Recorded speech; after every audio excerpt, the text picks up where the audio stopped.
توفي الشيخ عبد الله كامل في الولايات المتحدة الأمريكية عن عمر يناهز 38 عام، والذي نجح في ختم القرآن الكريم خلال هذا العام 24 مرة. الشيخ عبد الله كامل هو إمام مسجد بولاية نيوجيرسي بأمريكا، له عشاقه ومحبيه، فهو معروف بابتسامته المعهودة وعلاقته الودودة الطيبة بين الناس. الشيخ عبد الله كامل رزقه الله الشهر الماضي بطفل رضيع اسماه سيف الله.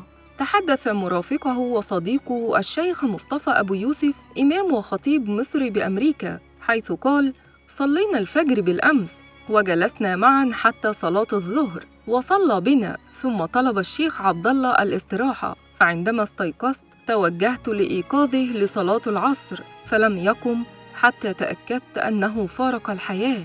ختم القرآن هذا العام 24 مرة. آخر ما قاله الشيخ عبد الله كامل: ختمت القرآن هذا العام 24 مرة فقط، فوالله ما شغلني إلا كثرة الأسفار.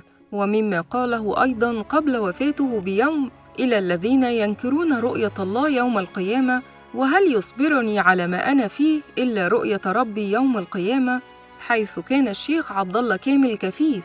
الشيخ عبد الله كامل اسمه الثلاثي هو الشيخ عبد الله أحمد كامل، وهو داعية إسلامي وشيخ مصري كفيف من مواليد محافظة الفيوم في إحدى قرى مركز يوسف الصديق، حيث فقد نعمة البصر عندما ولد في عام 1985. فقد قام الشيخ عبد الله أحمد حافظ بحفظ القرآن الكريم كاملاً دون أي نقصان، وقد تخرج من جامعة الفيوم في عام 2005 بعدما التحق فيها في كلية دار العلوم. شارك في مسابقة تسمى المزمار الذهبي في عام 2015 التي قدمت على أحد القنوات الفضائية المعروفة باسم قناة الفجر، وحصل فيها على المركز الأول.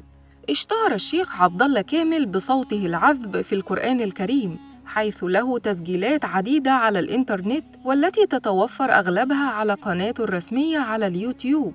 شارك في تقديم مجموعة من البرامج الدينية الإسلامية من خلال قنوات فضائية شهيرة مثل قناة الرحمة وقناة الناس وقناة الحافظ وقناة الندى الفضائية وغيرها الكثير. قام الشيخ عبد الله كامل بالسفر إلى أكثر من دولة للإمامة بالمصلين، حيث سافر إلى دولة الكويت وتم نقل صلواته خلال شهر رمضان الكريم على التلفزيون الكويتي، وسافر أيضاً إلى بعض الدول الأخرى مثل أمريكا والسعودية وغيرها من دول العالم. رحم الله الشيخ عبد الله كامل، وإنا لله وإنا إليه راجعون.